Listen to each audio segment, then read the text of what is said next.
First question, it's a big question. What makes a great fashion image? That is a very big question. I can only probably describe it in terms of its ingredients. I think it's got to first of all have attitude, and it's got to speak about style, probably character. I think it's going to talk about whatever the person's wearing, but I think for me that has to come after all those other things. Were you kind of creative when you were a kid? Well, I'm probably most informed by the years between sort of 11 and 16, which was spent just sort of outside in the home counties, sort of agricultural farming areas, not very much going on at all. And I suppose by comparison to a lot of the people there, I kind of looked outside of those areas for. It's funny, those areas can tend to be a little bit insular. So if you want to be different, it shows up quite quickly, and that in itself kind of, I suppose, pushes you on. Does that make sense? Did you want to be different then? Yes, still do, I think. Although I wouldn't sort of, I don't think I appear to be like that, but I've always sort of thought of myself, or I've grown to accept that, you know, that outsider part of me is probably the thing that drives my ambition most. You know, I think, you know, in the late years I've kind of probably become more affected by the business side of what I do. I perhaps participate in it more, but prior to that, the money wasn't the important thing. I think it was a need for some kind of validation. Validation from who? Well, I suppose that was a reaction to not having had any kind of sort of success at school. So, you know, I didn't assume that I was going to succeed as a photographer. What I wanted to do was make sure my pictures appealed to a certain group, and that if I was getting the kind of response that I'd hoped for from within that group, I'd feel good about myself. What group was that? Outsiders, I guess. But what is an outsider? I couldn't necessarily off the bat just define what the that group of people is. There's something about wanting to fit and not feeling that you fit is a slightly confused experience. Would you say you're quite confused as a person? Yeah, I mean, I tend to overthink things, and I think there's a reason for that. I take on quite slowly to ideas because I want to understand them thoroughly. Once I do that, once I'm sort of in possession of what I consider to be a deep understanding, I'm more confident with it. So there has to be a frame around that which appears to be quite confused, yeah. Let's go back and talk more about when you were a boy, because you mentioned kind of school, because you left school when you were 17. Were you ambitious in any ways? Did you think about things like career, or what were you like as a young person? I mean, probably just a little shit, really, honestly. I was ambitious, but had no reason to feel like I would succeed. I have a tendency in this kind of discussion to go on about school, because for me it was a profoundly unsuccessful period of my life. And it was mutual. I mean, school hated me and I hated school, so it was never going to work out. I was one of those children that should have probably been sort of, you know, sent somewhere, probably that didn't involve me disrupting other people's education. You mentioned your school hated you hated school, but do you not think that time, and even, I guess that like feral teenagehood where you're kind of wasting time and you don't know what you're doing and you're wandering around, has that influenced you and what you find beautiful and what you find intriguing? Oh yeah, no, I can't escape. I mean, even if I want to leave that sort of influence behind, it still keeps coming back. There's a fondness for it, which sometimes it sort of embarrasses me a little bit because it's so persistent, and I would like to think that I can move on and find kind of, you know, new inspiration and different horizons, but it's not to be. Are you close with your family? Did they encourage you? Oh yeah, no, very close. Encouraged me, well, I didn't really give them much reason to hold on to hope when I was at school. My brother and sister seemed to do quite well, and I think there's this kind of, you know, sort of deep sense of culpability that I have comes from feeling bad about not sort of succeeding at school. Why does that still sort of linger today? Just one of those codes that you try and shake off, but it's sort of that default thing. And the older you get, the better you are at sort of recognizing it and avoiding perhaps some of the responses that you might have to that sensation. So I wouldn't say I'm affected by it as much. I'm just aware of it. Do you not feel smart and talented? Oh, no. It's very humble. You get a lot of criticism, and it's brutal out there. Do you find criticism hard? Yeah, I think like anybody, I'm quite a sensitive person, especially. So yeah, I probably would always find it difficult. Have you come to like fashion? I've come to understand it a lot more. I think I like it less. Why? Because I think it's in a phase now where I think that people imagine that product is king, and I think there has to be a respect for product, but I think ideas and style are the most important. What has happened is people think that there's a formula for everything, and there just isn't a formula for everything. What there is there's sense, and there's ideas, and there's desire. There are some deeply human qualities in work, whereas what people want, if they're investing in creating something, producing something, they want their return. Which to me, kind of, yes, I get it. If you all want that yacht in the harbour that, you know, you can operate from through the summer season, fine. But I don't think that's what's spoken traditionally to women. I don't think it's spoken to anybody. You know, it's that kind of manufacture element that I think is in danger of undermining, you know, what little interest there is left for design, really.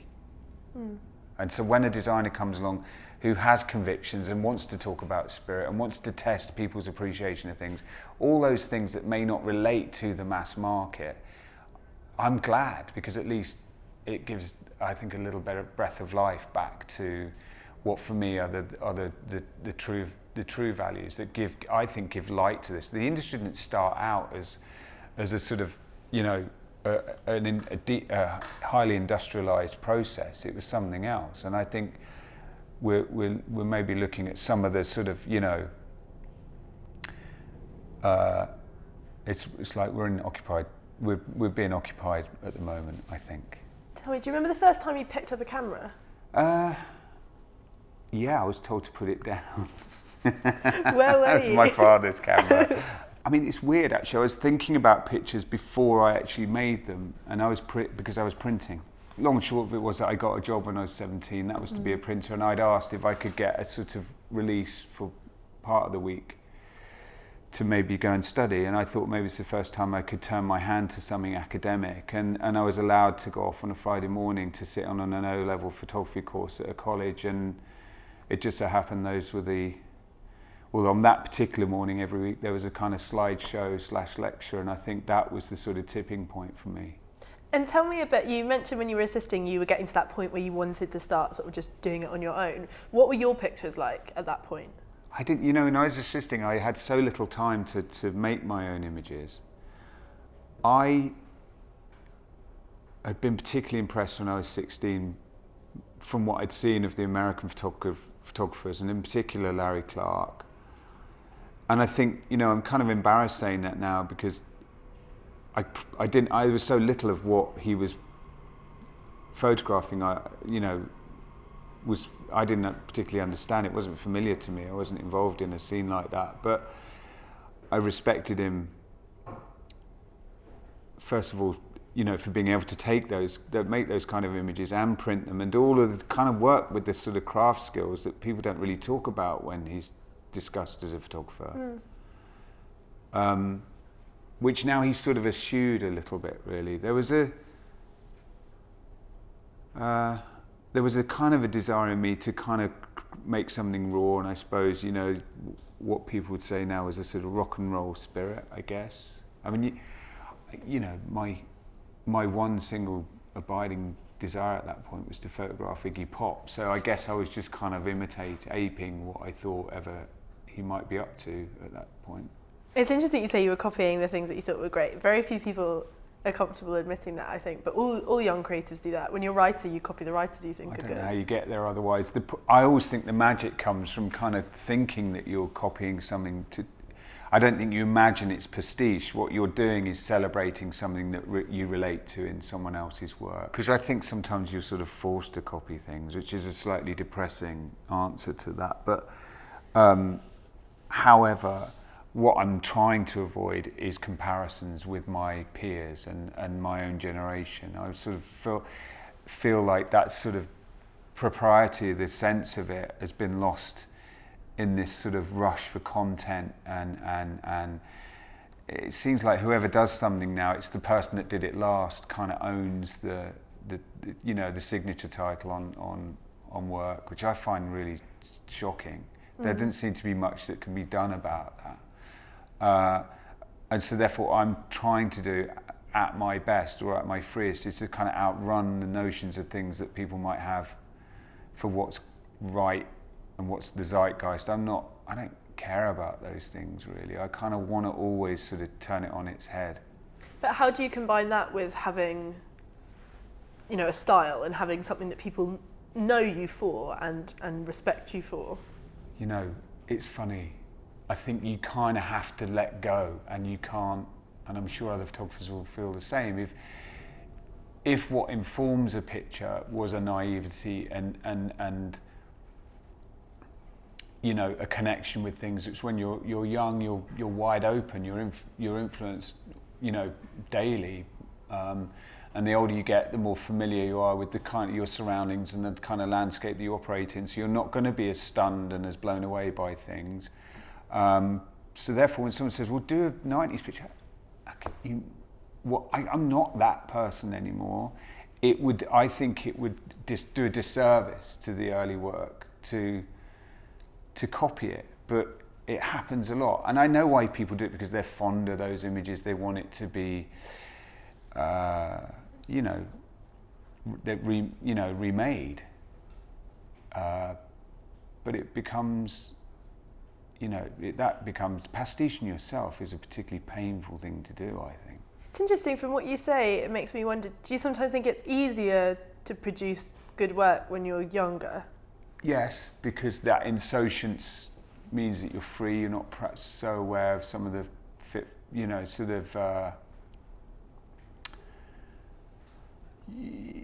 I guess, yeah. Definitely. I mean, the thing is, I also wish that when I was younger, I wasn't so uptight and I'd done more than I did. I sort of look back on that time and think I should have just gotten on with doing more. That would always be my encouragement to someone in their 20s or even younger who's sort of wanting to be creative, is just, you've just got to just go with your instincts. I tended to critique it that much. The weird thing about creativity for me is the way I kind of arrive at sort of engaging with an idea is that it sometimes lives surrounded by the things you don't want to be. It's really odd, perhaps contradiction or contrary thing to say rather, is that, I don't want to be that, but it helps you to identify with the thing that you do want. What were you worried about being? And are this the same things you're worried about being today? Not believed, I suppose, back then. Do you feel that less now? There wasn't so much irony in what I did back then, and I know that's sort of like a little, the idea of something being ironic isn't exactly sort of, something I alone possess. But I like hiding meaning inside something that's on the surface seems to be be lightweight and kind of pointless. It's code, isn't it? Because you only want to kind of like, you don't want people to come up to you all to slap you on the back and go, "Oh, I get it, you're great." I mean, that can be as sort of undermining as having somebody turn around and go, they hate your work. Sometimes somebody hating your work is an affirmation that you're doing things the right way. You say, you were worried about not being believed. Do you look at your fashion imagery and think it is authentic? Some of it, yeah. I mean, there's always got to be a corner of the frame that kind of you own. I mean, even if I'm doing a picture for the most commercial of entities, you've got to kind of look at it and go, like, well, that bit's me. That little narky shitbag kid who looks like a beautiful woman jumping around in a dress. It must be strange now because that aesthetic, you said the word 90s before, and that's it, like that 90s aesthetic, it's so fashionable now, and it's having this odd revival amongst young image makers and young designers. And is that quite odd? It's odd if it's presented to me as something new, yeah.